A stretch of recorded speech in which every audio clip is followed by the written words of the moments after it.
Check out this pyramid that illustrates how wealth is distributed around the world. It's shocking to see that the richest 1.2% of adults own a massive 47.8% of the world's wealth, while a significant 53.2% of the population owns only 1.1%. From 2020 to 2022, the richest 1% made twice as much wealth as the rest of the world put together. During the COVID-19 pandemic, when many people were struggling, the wealth of billionaires rose to $10.2 trillion. The world's richest 5 men, and they all are men, I should add, have more than doubled their fortunes this decade since 2020. And that's at the top. While 5 billion people, nearly 5 billion people, have been made poorer. And in about 10 years, the world is expected to see its first trillionaire. But poverty won't be eradicated for another 229 years.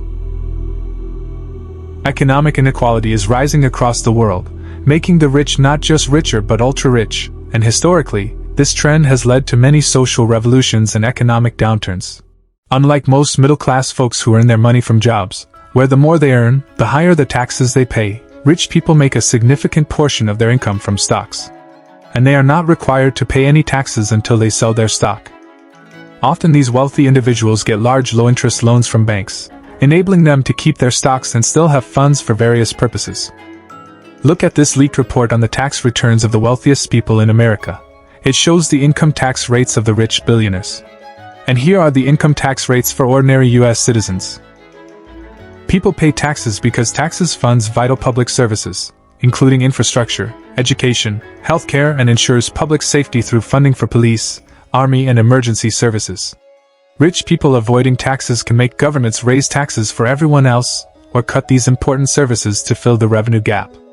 Income inequalities may also reduce consumption, and therefore effective demand and economic growth.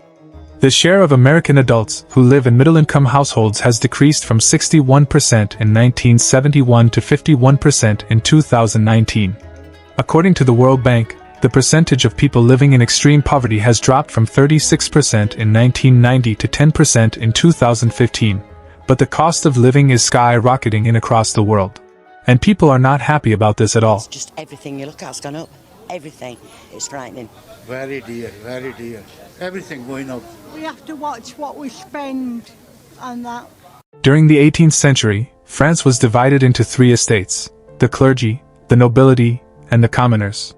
The nobility and clergy were exempt from paying most taxes, while the commoners were required to pay heavy taxes that often made it difficult for them to meet their basic needs. This unequal distribution of wealth and the heavy tax burden on the commoners contributed to the growing resentment towards the monarchy, making it a major reason for the French Revolution.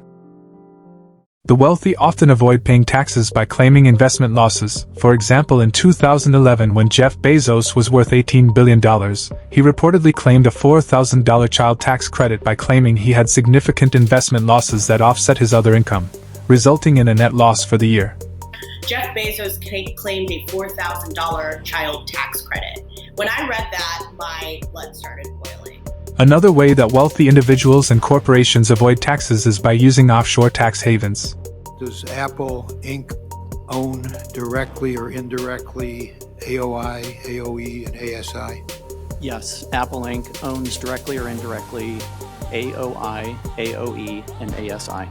So all those companies in Ireland are owned by Apple effectively, is that correct? Yes.